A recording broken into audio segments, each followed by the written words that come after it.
गुरु गोविंद सिंह का जन्म पटना साहिब में हुआ था। याद रखेंगे, गुरु गोविंद सिंह का जन्म पटना साहिब में हुआ था। वो सिखों के 10वें गुरु थे। तो इस लाइन से 2 सवाल। गुरु गोविंद सिंह का जन्म पटना साहिब में हुआ था और वो सिखों के 10वें गुरु थे। पटना साहिब में एक बहुत बड़ा गुरुद्वारा है जो तख्त हरि मंदिर साहिब कहलाता है। क्या नाम है? तख्त हरि मंदिर साहिब कहलाता है।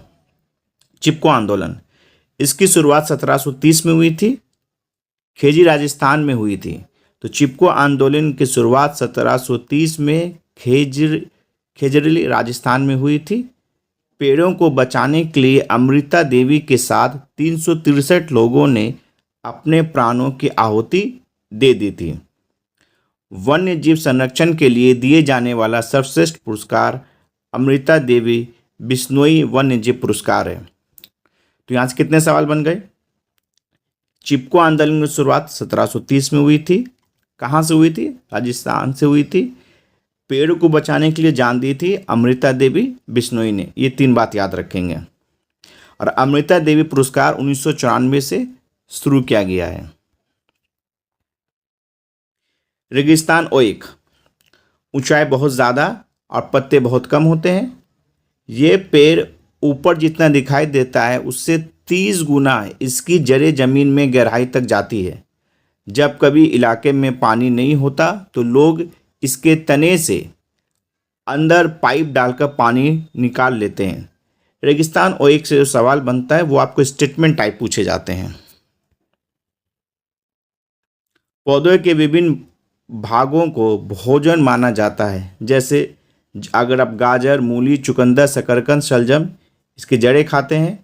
प्याज, आलू, अदरक, लहसुन, गन्ना इसका आप तना खाते हैं। पालक, गोभी पत्तियां हैं। केले, कद्दू फूल है। सेब, अंगूर, आम, अमरूद ये तो फल है, जानते ही होंगे। गेहूँ, चावल, मूंगफली, दालें ये आपके बीज हैं। छठ पूजा कार्तिक माह के 6वें शुक्ल पक्ष में मनाया जाता है। तो छठ पूजा कार्तिक माह में मनाया जाता है। अब आगे पक्षियों के घोंसला के बारे में। सनबर्ड छोटी पक्षी होती है, आमतौर पर भोर के समय दिखाई देती है। अगर आप सनबर्ड को देखना चाहते हैं तो सुबह के समय देखें, बहुत छोटी पक्षी होती है, छोटा घोंसला बनाती है और घोंसला आमतौर पर बालों, घास, सूखी पत्तियां, कपड़े के टुकड़े से बना होता है।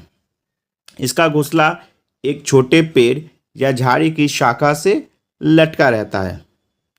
कोयल, ये एक कौवे के आकार का पक्षी है जो दिखने में एक जैसा है।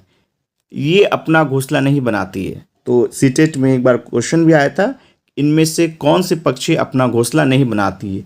तो कोयल अपना घोंसला नहीं बनाती है। जब कोयल अपना घोंसला नहीं बनाती है तो फिर अंडे कहाँ देती है? वे कौवे के घोंसले में अंडा दे देती है, क्योंकि कौवा और कोयल दोनों देखने में एक जैसे हैं। भारतीय रॉबिन, ये सड़क के किनारे पत्थरों या घास के मैदानों के बीच अपना घोंसला बनाती है। ये टहनियाँ, कपास और ऊन से ढका होता है।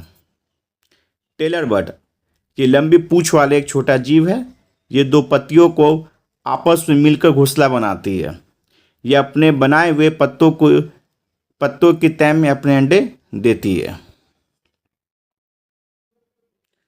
डॉब शांति का प्रतीक है, सफेद कबूतर, याद रखेंगे। यह अपना घोंसला कैक्टस के पौधे के कांटों या मेहंदी की बाड़ में बनाती है।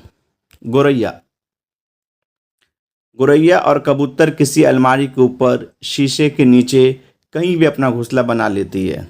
बारबट या कॉपर स्मिथ पेड़ के तने में एक छेद में अपना घोंसला बनाती है। गर्मियों में टुक टुक की आवाज़ आती है। आप जो गर्मियों में टुक टुक की आवाज़ सुनते हैं, ये बारबेट की आवाज़ है। बुनकर पक्षी, नर बुनकर पक्षी खूबसूरत घोंसला बनाता है। मादा बुनकर पक्षी सभी घोंसलों को देखती है और जो घोंसला पसंद आता है उसी घोंसले में अंडे देती है। ये पक्षियाँ हो गए। अब मधुमक्खी के बारे में देखिए, जो मधुमक्खियाँ जो है दुनिया की सबसे खूबसूरत चीज़ है, देखिए 3 तरह की मधुमक्खियाँ होती है। सबसे बड़े आकार की जो होती है वो रानी होती है, रानी मधुमक्खियाँ। सबसे छोटे आकार वाली मादा श्रमिक मधुमक्खियाँ तथा जो मीडियम साइज की होती है वो नर मधुमक्खियाँ होती है। रानी मधुमक्खी ही एकमात्र अंडे देने वाली मधुमक्खी होती है। नर मधुमक्खी संतान उत्पन्न करने में सहयोग प्रदान करती है। तो मधुमक्खियाँ 3 प्रकार की होती है, रानी, मादा श्रमिक और नर। रानी मधुमक्खी अंडा देती है और नर मधुमक्खी संतान उत्पन्न करने में सहयोग करती है। मादा श्रमिक मधुमक्खियाँ छत्तों का निर्माण करती है और फूलों से रस चूस कर शहद बनाती है। तो आपसे पूछे शहद कौन बनाती है, तो मादा श्रमिक मधुमक्खियाँ। इसके पेट से ही मोम निकलता है। मादा श्रमिक मधुमक्खियाँ फूलों के रस का पत्ता विशेष प्रकार से नाच कर भेजती है। मैसेज नाच कर भेजती है।